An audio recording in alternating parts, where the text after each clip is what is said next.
funding for this program was made possible by the Richard King Mellon Foundation, the Heinz Endowments, the McCune Foundation, the Pittsburgh Foundation, Highmark, and the members of WQED. Thank you. This program contains content that may disturb some viewers. The people featured in this program talk frankly and openly about suicide. They are sharing their stories in the hope of helping others. Yeah, I know. You know me, I'm Lambert Hillman. Oh, he was happy-go-lucky, class clown. But remember these 52,550-inch biceps? Football, baseball, hockey, soccer. Very personable. Vice president of the junior class. He's a great kid. Everybody loved him. He loved people, and I thought he loved life.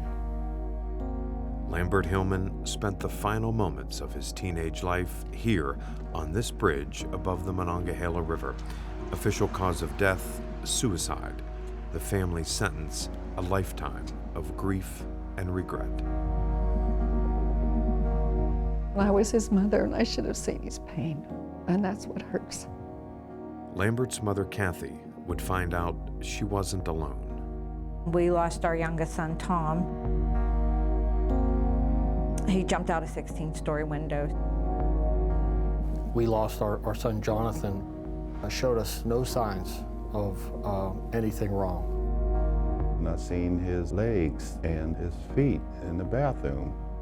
Adrian had shot himself in the head. Among others, called Survivors of Suicide, Kathy found support and healing. So I needed to be able to do something with this. She's now helping others and speaking out to erase the stigma. The brain is an organ in the body that feels like anything else does. And that's what I'm really trying to understand. What brain disorder is causing this to happen? The answer may come yet in a first-of-its-kind study where Pittsburgh doctors are looking at young brains and finding something very different than those of teenagers with thoughts of suicide. My greatest hope for this research is that we are able to find markers for suicide risk so that we can identify children before they ever attempt suicide, before we lose them.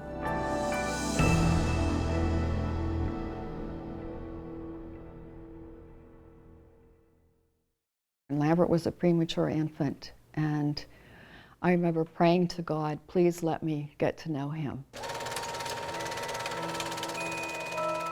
And that's what God did. He gave me 16 years to get to know him. When Lambert Philip Hillman struggled into life, Kathy and Ricky Hillman welcomed him as their second son. It was 1978. The Pittsburgh Steelers were in their dynasty years. The new baby was named for number 58, Jack Lambert, who heard about his little namesake and posed for a family photo. He was one of the best players we could ever think of. So we just decided, well, we'll name him Lambert. So we did. And he proved to be tough.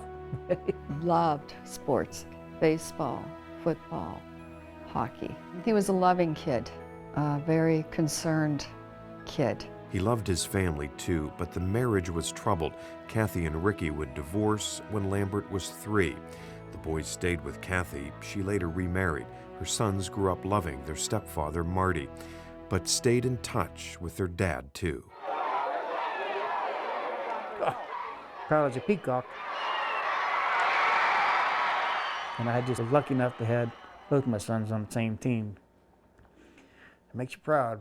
Typical teenage years. Lambert loved school. That's how Kathy describes Lambert's life at Ringgold High School, 25 miles south of Pittsburgh. He loved the companionship in school. He loved the friends and was an honor student. He was the type of kid that could go to a party, know no one, but yet at the end of the party, everybody was his best friend. I thought he loved life. If there were signs of trouble, nobody saw it, even during the trauma of losing Lambert's stepfather, Marty. You know, we had just lost Marty. It was a 3-year battle with cancer. So we were all grieving, you know, and I just thought he was where we were.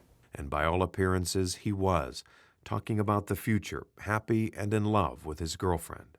He had talked about going to the prom. He talked about he wanted to be a DJ, and he wanted to go to Point Park College. If Lambert had any worries at all, they were about his mom, still grieving her husband's death. Kathy remembers one of their last moments together. The night before he did this, we were coming up on the anniversary date of Marty's death, 3 months. And he knew it was going to be a bad day for me, and he talked me into going line dancing that night with my friends. And he says, Mom, when you come home, he says, you can teach me the steps. I come home that night and we danced. The next day, Lambert broke a long-standing routine. He didn't call his mother at work. I didn't get a phone call from him, and it bothered me. Later the same day, Kathy found out that Lambert had gotten an expensive speeding ticket after school. When he didn't come home that evening, Kathy started making phone calls. Then at 9:10 p.m., she was thunderstruck by a mother's instinct. And then it takes me to that 10 after 9 at night when I know when he died. Being in the kitchen and just had that awful feeling in my stomach, and, fell to the floor, and Justin looked at me and he says, Mom, what's wrong with you? And I said, honey, this is bad. I said, this is bad. And he says, what are you talking about? And I says, I don't know, honey. I says, but something has happened to your brother. Police would find the family car parked in downtown Monongahela. Search dogs would find something more disturbing.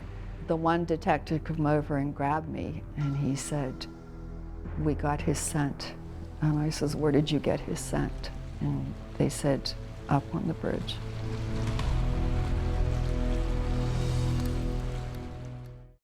And then the search started, just looking for him day and night. Police who are investigating say Lambert's disappearance is totally out of character. Lambert's parents went on TV asking for any information, the assumption their son might still be alive. Even though we felt we knew what he had done, we looked. I looked at every kid that had the ball hat turned backwards. Missing flyers went up. Lambert's friends and teammates joined the effort. This town just pulled together like it was unreal. And everybody in the whole valley tried to find him. I mean, even the kids from like Bell Vernon and Maness and Denora, all the kids that played sports around him. Kathy went to the high school looking for answers. English teacher came in and she says, I have something I think you need to read. It was an essay Lambert had turned in just before he disappeared. The teacher's assignment, compare any two topics. There are also good qualities in death. Lambert compared life and death. You can be at peace in heaven, which is what I hope for. You do have the luxury to take your own life. If you stand for hope, then give life a chance. But if you do not want it, then maybe death is what should become of you. I don't know how he did it and not show his pain. And how could so many of us around him that loved him, just, we couldn't see it.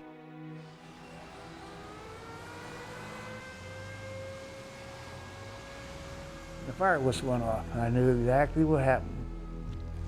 They found him. 1 month after 16-year-old Lambert Hillman jumped from the bridge in Monongahela, his body was found several miles downstream. At first, the family felt a sense of relief. Because I was so afraid we would never get him back. Just so afraid that I would go through life never knowing. Then the reality of suicide set in. Shame, blame, regret, endless questions. Why he did this not to be around me no more? There's no answer. No answer. News reports focused on the speeding ticket as the suicide trigger. Lambert knew his mother couldn't afford the fine. She'd racked up huge medical bills when Marty was dying of cancer. But Kathy didn't blame the speeding ticket. She blamed herself. The suicide that destroyed him was also destroying me. When they die by suicide, you feel like you've done it all wrong.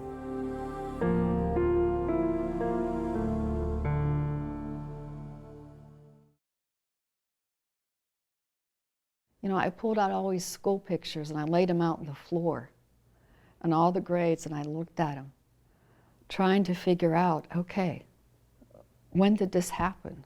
When did he get sick? In dealing with a suicide loss, people will do that pretty much nonstop. And I would say he was 2 here, he was happy. He was 3 here, he was happy. You look at the pictures, you keep going back and you keep going back. When I would look at him and think he didn't smile in this picture, maybe it was here. And people need to do that until they exhaust all the possibilities and then come to the understanding that the ending will change.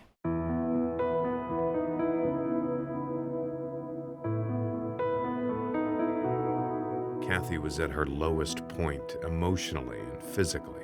You probably would not have ever recognized her then.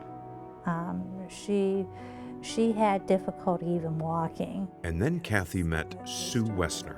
Oh my God, she's my lifeline. I don't know where I would be without Sue Wessner. Hello, I'm Sue Wessner. Sue runs the Survivors of Suicide program at the University of Pittsburgh Medical Center for families and friends of suicide victims. Peggy, you and Chester talked to Adrian for quite a bit. She knows that everyone in this room has asked themselves the same questions. Was I really a good parent? What did I do wrong? Why couldn't they share this with me? I didn't know they were going through this.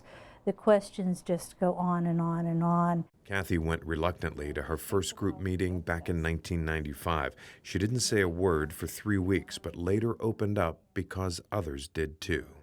My name is Chester Young, my wife Peggy. All of the mothers and fathers in this group lost sons to suicide. Here, they share good memories, but they also talk about 3 things that every survivor of suicide faces: the stigma, the grief, the initial shock. When this happens to you, you feel like you're the only one that has been going through this. You know, the shame that comes along with suicide, you know. Sometimes I used to think, well, I wish it was an accident, not suicide. Adrian Young was 15, a student at North Catholic High School, where he was described as a leader, smart, personable, a good athlete. That was my pride and joy, just watching him grow and just be a chip off the old block in a sense. The night Adrian died, he'd been unhappy about baseball practice and talked about changing schools. We just thought that he was just going through little teenage disappointments. The family talked it over and thought Adrian had settled down. Before I went to bed, I passed his room and I thought he was doing his homework, and I looked at him, gave him a smile, and he looked up at me, and that was it. The next morning, Chester found Adrian's body. He'd shot himself in the head. Adrian hadn't been doing his homework. He was writing a final letter. And he told us that we were the best parents ever, but he was disappointed in his school, and he was just going to be with the Lord.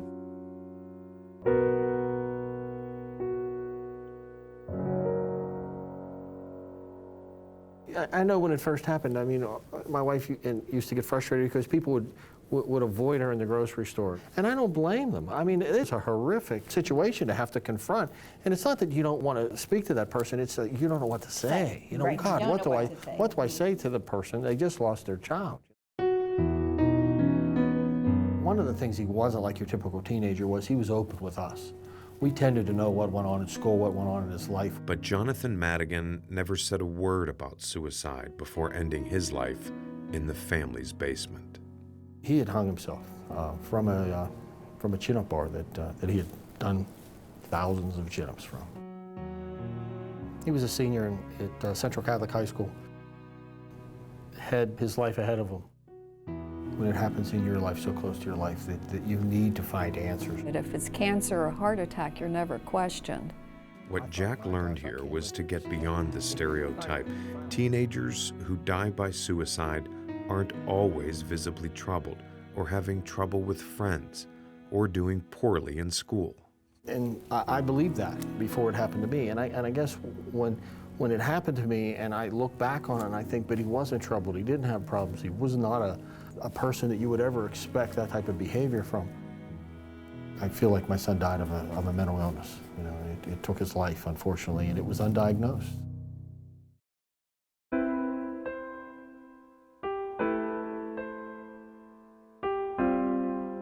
I have 9 children, 7 boys and 2 girls.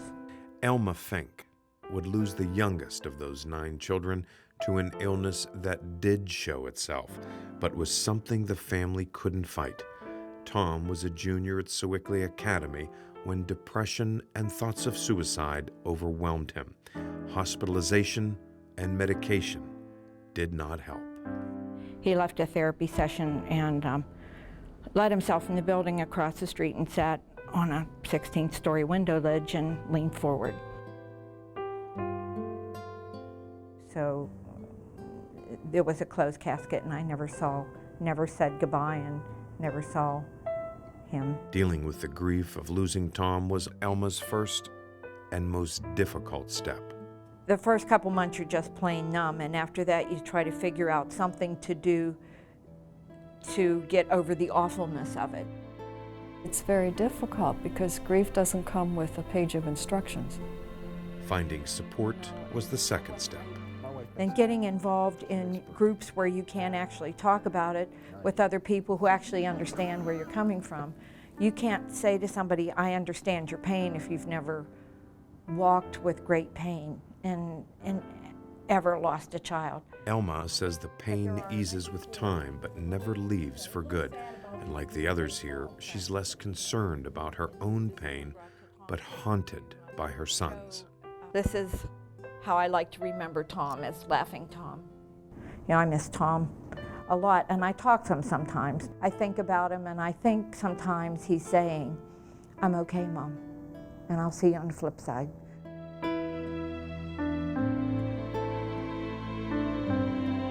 We can't fix grief. We just have to allow people to feel it. Sue Wessner has taught that lesson for 2 decades now, here at Survivors of Suicide, where thousands of people have sat in these chairs. Kathy is now a senior member, and she's learned that you can't properly grieve for a child until you understand the suicide that killed them. I learned that I didn't cause this, that my son didn't die because of something I did or didn't do. I learned that my son loved me.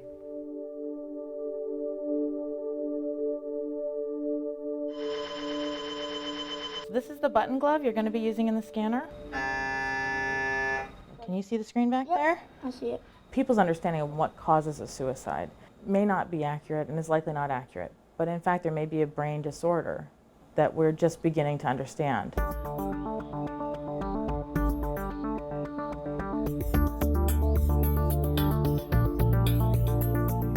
Answers and hope for many parents may someday come from this room. The Brain Imaging Research Center is a joint venture between the University of Pittsburgh Medical Center and Carnegie Mellon University. Here, in a first-of-its-kind study, researchers are looking into brains of teenagers who've considered or attempted suicide, searching for abnormalities. Dr. Lisa Pan is finding them. She's a psychiatrist and clinical researcher at UPMC's Western Psychiatric Institute and Clinic. We've known risk factors for suicide for so long, but we still can't tell you who it is that we have to be careful about. Among the most common risk factors for suicide in teenagers, those who have a history of depression or bipolar disorder. But there are teenagers that have no history of psychiatric disorder that have had an attempt. And those are the kids that really made me start thinking about doing research. Dr. Pan's research involves magnetic resonance imaging, commonly known as MRI.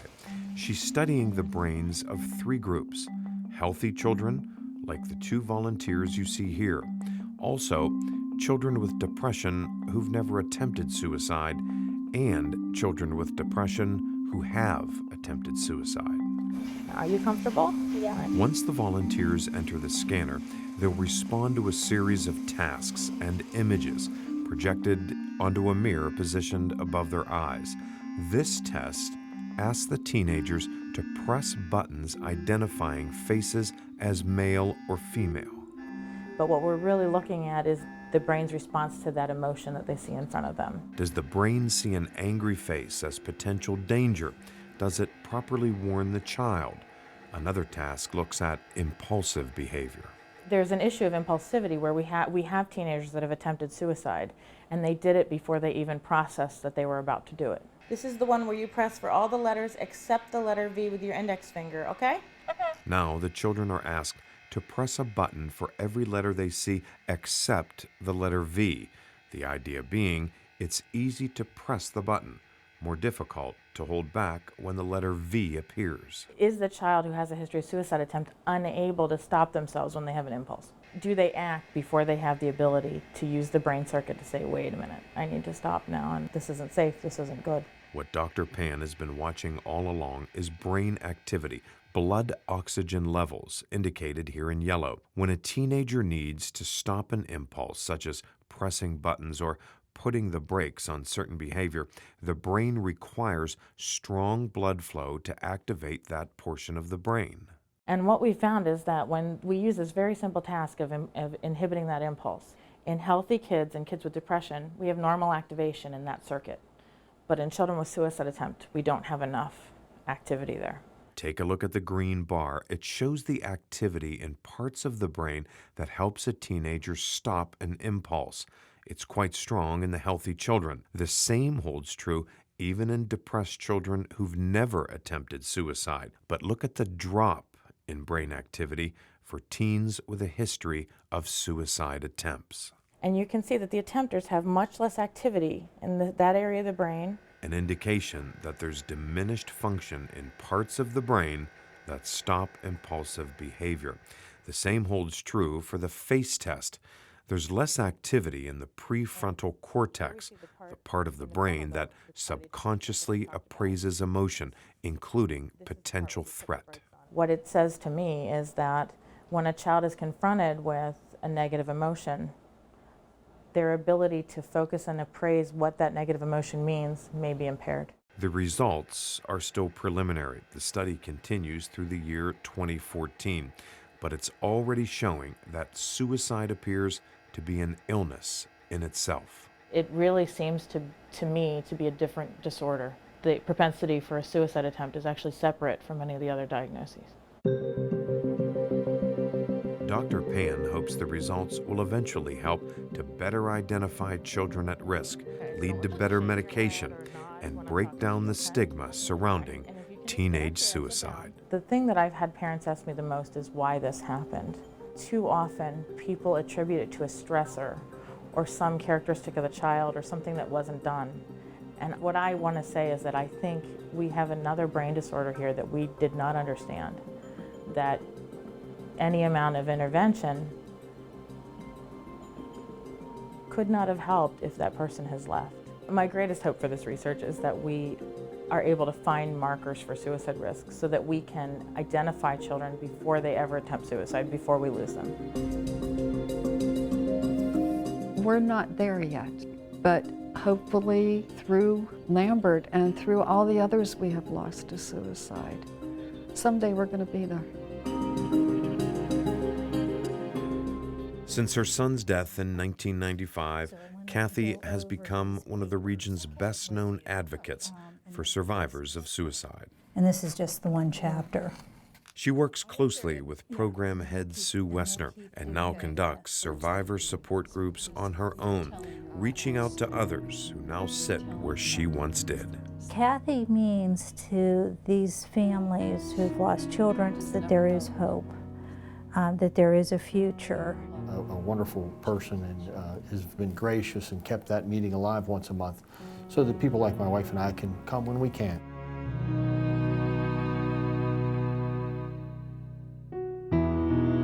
I can remember Chester coming to me saying, I will never get where you are.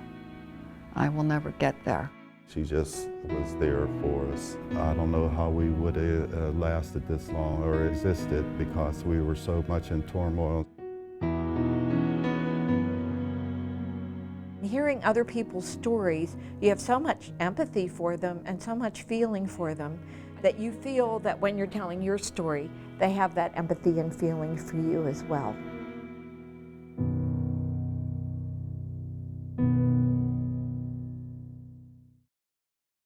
A lot of people will say to me, well, how did you get through it? How did you get over it? You don't. You do it every day of your life. Come on. It's a life Kathy now describes as having joy in it again. Her surviving son, Justin, is now married and living in Kentucky. In 1999, Kathy married Chuck Fowler, who brought his children into her life. Come on, guys. And she chose to stay in Monongahela, close to her roots, close to the place where her son lived and died. I hope the Lambert Hillman story changes the way people look at mental illness and suicide. You know, that's the end of his story, the end of his life. But for me, he goes on. He left me with a tremendous gift. He left me with this gift to help others. Now, how long has it been since you had your loss? But helping others hasn't been the only reward during Kathy's journey.